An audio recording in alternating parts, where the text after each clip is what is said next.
Hi everyone. In previous class we have discussed about preemptive priority scheduling. We have done with numericals using preemptive priority scheduling, and in this class we will be discussed about the same preemptive priority scheduling with the different types of numericals. I have taken the different types of numericals here. I am taken here 7 processes are there, and arrival time of each and every processes are given. Priority is given and burst time is given. We have to solve this numerical using the preemptive priority scheduling. Okay, we already know what is preemptive. Okay, the process can forcefully remove the CPU, can forcefully itself remove the CPU by its priority in the order of its priority. Okay, so let us draw the Gantt chart. Okay.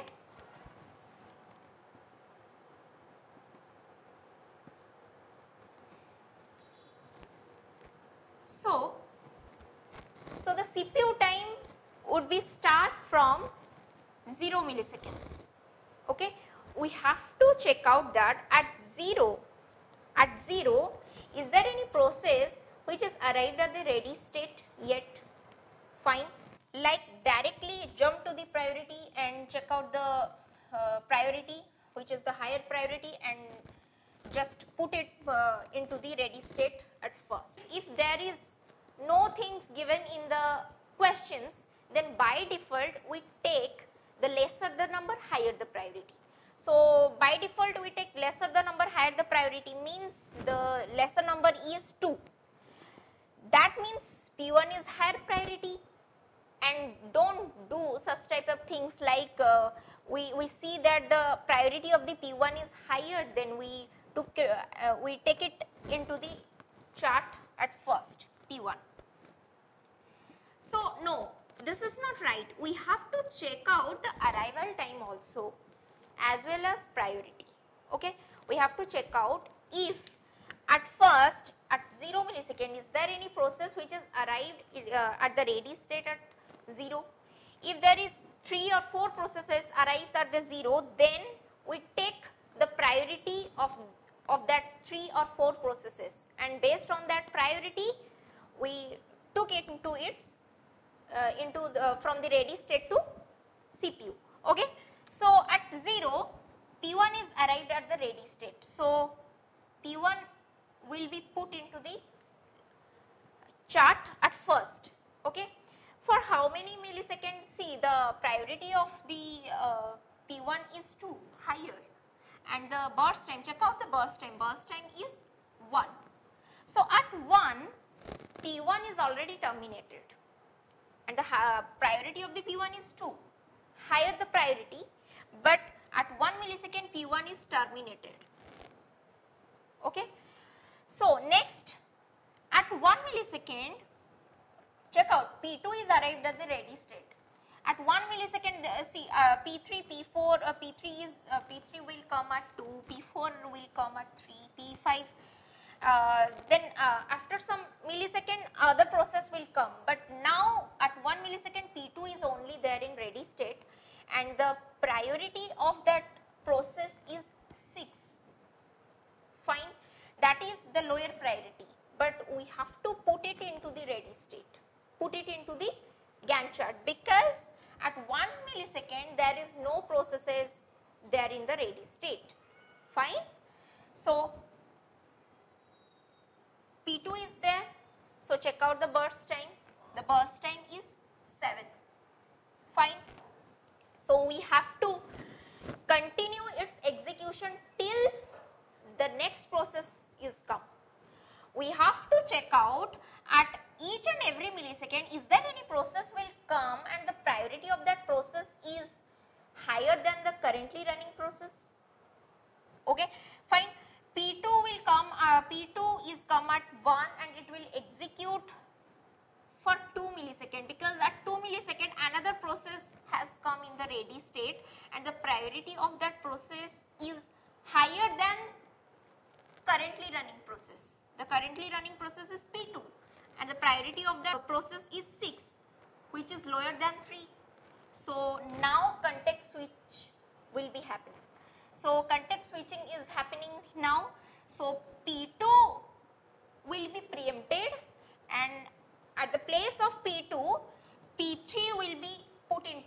chart.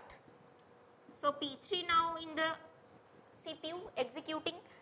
So here we have to update that burst time. So P2 executing for 1 millisecond, then the burst time, remaining burst time is 6. Next P3. So next process, how many time it will execute? See, till the next process will come. Okay, next process come at 3. So we have to execute 2 to 3. Compare the priority of newly arrived process to the currently running process. Okay, so the newly arrived process come at 3, which is having priority 5, fine, and which is also lower than the currently running process. So context switching will not be happening. Okay, so P3 will not be preempted. P3 will continue its execution till the next process will come. Next process will come at 4 milliseconds. So P3 will continue its execution for again 1 millisecond. So at 4, check out the newly arrived process and compare the priority of that newly arrived process with the currently running process. Is 4 is higher priority than 3? No, 3 is the higher priority. So P3 will not be preempted and P3 will continue its execution till 5 again. Again next process will come at 5 and the priority of the P6 is 10, but the priority of the P3 is 3, fine, which is higher than the newly arrived process. But at 5, P3 would be terminated. P3 now terminated because the burst time of the P3 is 3 and which is already over. 2 to 5, 2 to 3, 1, then 2, 3. So P3 continue its execution for 3 milliseconds and P3 now terminated. Check out at 5, how many processes are there in the ready state now? Now we have to check out the priority of the available processes. Okay, all the available process we have to check out the priority and based on that priority we have to put it into the Gantt chart. So till 5 we have process see P1, P3 has been terminated. Now we have P2, P4, P5, P6. Okay, so now the time is 5. We have to check out the priority of all the available processes. So see, so P2 6, the priority of the P2 is 6, priority of the P4 is 5 and P5 is 4 and P6 is 10. Which is higher priority? Lesser the number, higher the priority. Then 4 is the higher priority. Then we have to put P5 into the CPU and it will execute for how many time? Check out the burst time. Burst time is 5. So for 5 milliseconds it will continue its execution because there is no process in the ready state. Next process will come at 15. Okay, and if P5 is executing for 5 milliseconds, the time would be 10. At 10 milliseconds, see there is no processes now. 10 milliseconds, the P7 will come at 15. Okay, now the time is 10. Still there is 3 processes are in ready state. So now P5 is done. Now all the available process, right, P2, P4, P6. Fine. Check out the priority. Priority is 5. 5 is the higher priority. Then we have to put P4 into the CPU. For how many milliseconds? Check out the burst time. Fine. 6 milliseconds. So for 6 milliseconds, P4 would continue its execution. Okay. So 10 plus 6, that is 16. See, sometimes the time is 15 where the P7 is come at the ready state and the priority of the P7 is 9 and the currently running process P4 is 5. if the priority of P7 is higher than the currently running process, then we can stop its execution P4, we can context switching the P4, then we can put into the P7 to the Gantt chart. Okay, but the priority of the newly arrived process at 15, P7 would come at the ready state, and the priority of the process is lower than 5. So P4 will terminate it at 16. So see how many processes are there in the ready state. Okay, so P5 is done. Now P2, P4, P6, P7. Check out the priority of all available processes. So now P4 is terminated. Okay, how many processes are there available in ready state? So P2, P6, P7. So all the available process, we have to check out the priority, the higher priority. So now we have 6, 10, 9. So which is the higher priority? Obviously lower the number. So here 6 is the higher priority. So we have to put P2 here. No need to check each and every millisecond because all the processes are available in the ready state. We just have to put it into the CPU as based on this priority only. Okay. So P2, check out the burst time. So the remaining burst time is 6. So the P2 will terminate it at 22. So P2 now terminated. Next P6, P7. From 10, 9, 9 is the higher priority. We have to put P7. So the burst time is 8. So that is 30. Next process is P7 is now done. P6, last process is P6. The priority of the P6 is higher and the burst time of the P6 is 15. 45. So this is the Gantt chart of the priority scheduling, preemptive priority scheduling. Now we have to find out the completion time, turnaround time, waiting time, response time, all of those. Okay. So first is completion time. Check out from the right side. For P1, see the completion time is 1. Okay. For P2, the completion time is 22. For P3, completion time is 5. For P4, completion time is 16. For P5, 10. For P6, completion time would be 45, and for P7, this would be 30. Okay. Next is turnaround time. Turnaround time would be completion time minus arrival time. Fine.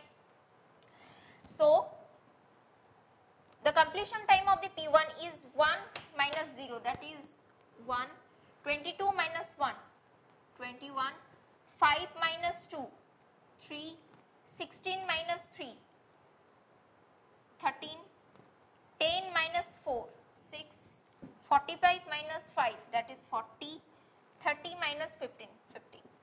Next is waiting time, that is turnaround time minus actual burst time.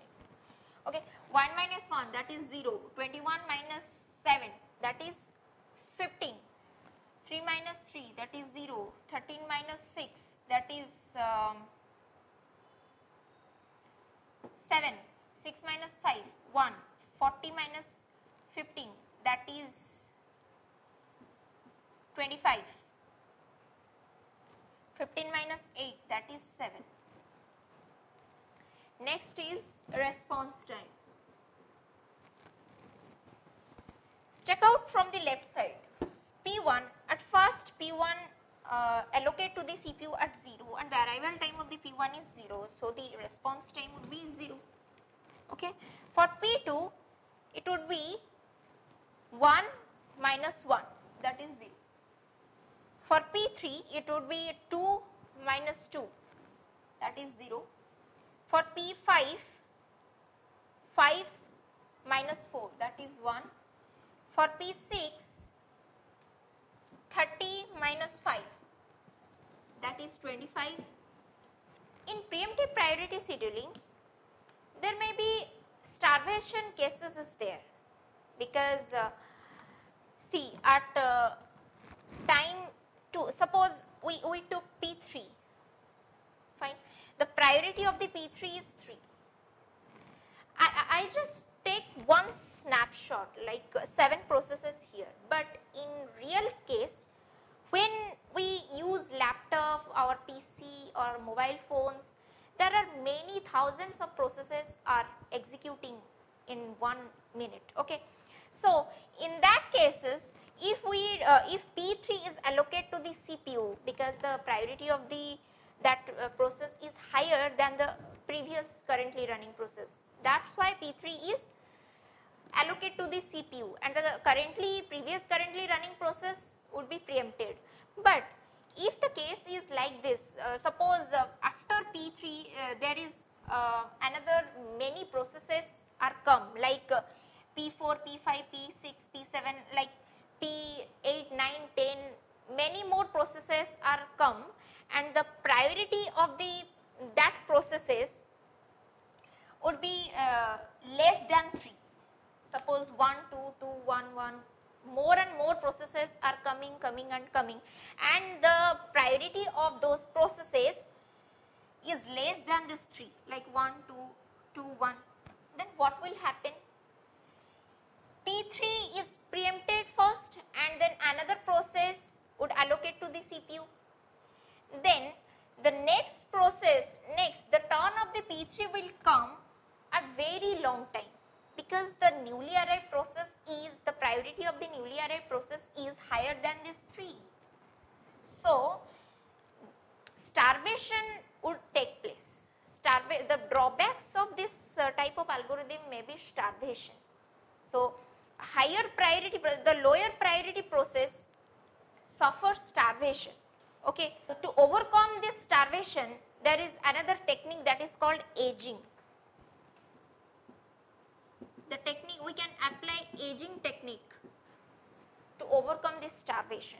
Okay, so this this lower priority process, this 3, the priority of the P3 is 3, and the another process which are the higher priority than this 3, suppose 1, 0, 2, those are the higher priority, and this is suffering from starvation for that higher priority. So what will happen?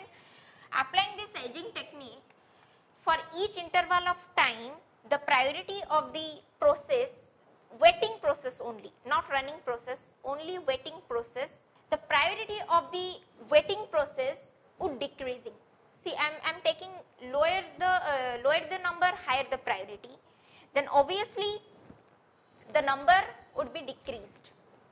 Suppose at 1 or 2 interval of time, the priority of this P3 is 2. Next, after 2 interval of time, the priority of the P3 is again 1, and 1 is the higher priority. Obviously, now the P3 have to allocate to the CPU. Fine. So this is the aging technique, and this is to overcome the problem of starvation, we follow the aging technique. Okay. So that's it.